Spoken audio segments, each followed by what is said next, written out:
Video Mahfud MD sebut Rafael Alun Trisambodo telah dilaporkan ke KPK sejak 2012 tapi belum diprioritaskan. Saya sejak dulu itu sudah setuju hukuman mati karena itu merusak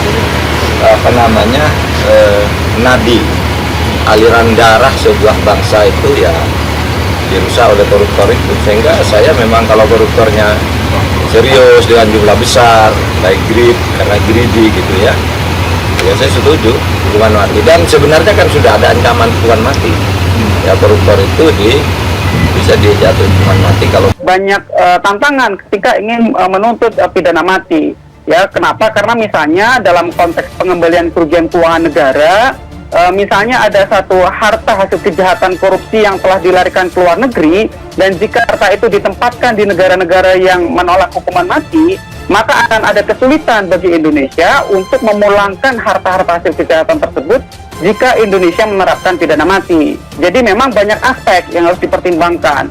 Harus kita cari ya, kalau dalam tindak pidana korupsi kan kasusnya gitu kan, karena sampai saat ini akibat belum disahkannya undang-undang perampasan aset, kita harus masih pakai penegakan hukum konvensional. Perampasan aset ya harus ada penyelidikan ada peristiwa pidananya, kemudian penyidikan ya ketika dua alat bukti dan sudah ada tersangka, sampai nanti penuntutan dan juga selanjutnya. Jadi seperti itu. Nah, dari sini ya sebenarnya LHPATK kemudian dari LHKPN ini kan sebenarnya kan saling membantu. Ya. Nah, sekarang permasalahannya adalah apakah kasusnya itu case buildingnya itu yang mana? Saya mendukung rencana Jaksa Agung yang akan menerapkan tuntutan hukuman mati terhadap pelaku korupsi, dan saya minta juga ini bukan hanya lip service atau hanya di kata-kata, dan segera diterapkan dalam proses-proses tuntutan berikutnya. Dan ini sudah ada yang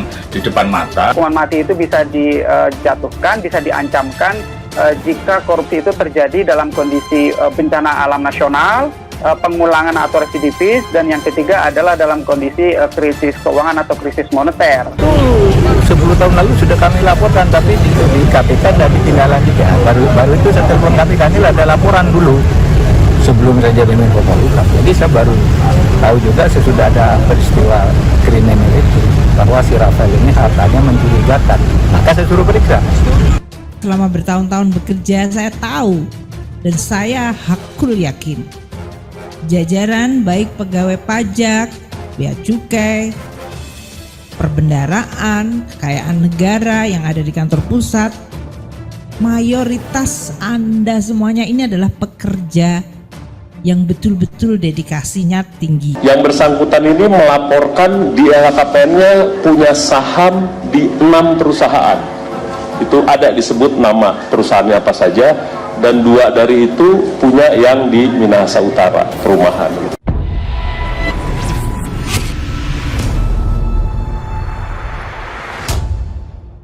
Video Mahfud MD sebut Rafael Alun Trisambodo telah dilaporkan ke KPK sejak 2012 tapi belum diprioritaskan.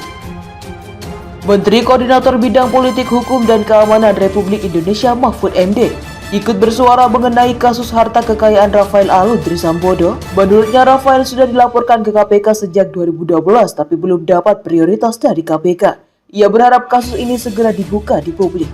Diberitakan sebelumnya Komisi Pemberantasan Korupsi atau KPK akan memanggil mantan pejabat Ditjen Pajak Kementerian Keuangan Rafael Alun Trisambodo pada Rabu 1 Maret 2023. Rafael adalah ayah dari Mario Dandi yang saat ini menjadi tersangka kasus penganiayaan berat. Mahfud MD, jika terbukti ada tindak pencucian uang, Rafael Alun bisa dipidana. Menko Polhukam Mahfud MD menyebutkan jika mantan pejabat Ditjen Pajak Kementerian Keuangan Rafael Alun Trisambodo terbukti melakukan tindak pidana pencucian uang, maka Rafael bisa dipidanakan. Saat kasus Rafael mencuat, Mahfud langsung menghubungi PPATK untuk menanyakan kejelasan perkara. Mahfud menyebut PPATK sebelumnya telah melaporkan adanya transaksi ganjil Rafael Alun sejak 10 tahun yang lalu, namun tidak ditindaklanjuti KPK.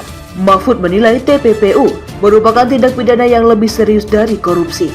Menko Polhukam menyatakan jika memang terbukti melakukan pencucian uang, Rafael Alun harus segera dipidana. Jika sebuah moga adalah simbol kemewahan dan tetap tidak pantas bagi orang Kemenko sekalipun dibeli dengan uang halal. Mengapa Anda sendiri punya Honda Rebel CMX 500? Lalu jika pun 100%, pada lapor kekayaan orang baru, apakah betul laporan itu bisa dipertanggungjawabkan sesuai kenyataan? Buktinya Rubicon dan Harley si Rafael tak dilaporkan meski dipamerkan anaknya. Bahkan sejak 2012 sudah ada indikasi temuan mencurigakan oleh KPK terhadap kekayaan orang itu dan dikomunikasikan ke Kemenkeu, tapi mengapa tak diproses? Sebagai penerima Bung Hatta Anti-Corruption Award 2008, menurut saya dalam hal ini Anda gagal. Anda tentu tahu alasan dibalik pemberian penghargaan itu, yakni bahwa di tengah kehidupan yang korup, ternyata masih ada segelintir orang yang teguh memegang prinsip kejujuran dan sedapat mungkin menentang korupsi di lingkungannya. Marah dan muaknya masyarakat terhadap orang pajak saat ini tak bisa dibendung. Sangat mungkin kemuakan dan kemarahan itu terpendam lama dan meletus hebat seiring momentum kasus Dandi Rafael sekarang. Banyak dari kita, termasuk saya, melihat sendiri bagaimana pamer kemewahan orang atau keluarga Kementerian Sultan di medsos adalah makanan sehari-hari. Penerimaan perpajakan adalah penopang terbesar APBN. Pendapatan pajak dalam negeri adalah kontributor terbesar penerimaan perpajakan. Pendapatan PPH dan migas adalah tiang utama pendapatan pajak dalam negeri. Dalam APBN 2023, pendapatan PPH pasal 21 misalnya menyumbang 172,1 triliun rupiah itu pajak atas pendapatan orang pribadi dari pekerjaan, jasa, jabatan, kegiatan. Intinya PPH adalah kunci, pribadi maupun badan. Itu keringat orang itu diambil dari laba badan yang dijalankan dari keringat orang-orang. Belum lagi masalah tunjangan kinerja yang daftarnya beredar luas itu dan tertinggi 117 juta rupiah per bulan.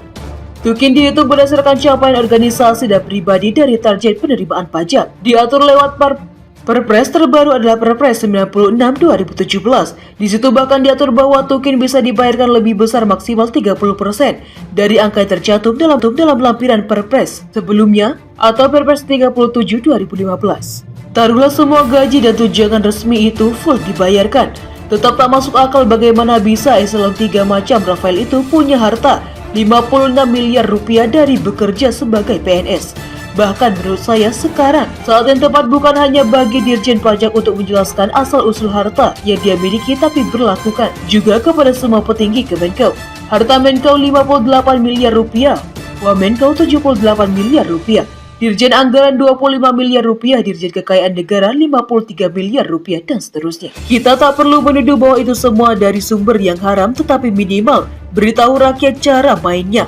Apakah dari sampingan konsultan pajak, pengolahan keberatan kasakusuk di pengadilan, main faktur, maklar lawan transaksi, mengurus restitusi, rekayasa regulasi, lobi kebijakan, maklar anggaran, main mutasi, apakah ada sumbangan dari pengusaha sawit, apakah dari fee kemenangan kasus di arbitrase atau apa? Mengapa kita perlu rese terhadap kekayaan orang-orang itu? Karena sesungguhnya para pejabat itu adalah pelayan rakyat. Apalagi Menkeu sendiri yang berkata jika mau kaya jangan kerja di Kemenkeu. Dia bilang sendiri Kemenkeu bukanlah tempat untuk memperkaya harta para pegawai di lingkungan instansi ini, termasuk Ditjen Pajak dan unit eselon 1 lainnya. Oleh sebab itu saya pribadi mendorong langkah lebih lanjut dari ucapan Menkeu tersebut untuk diwujudkan secara formal.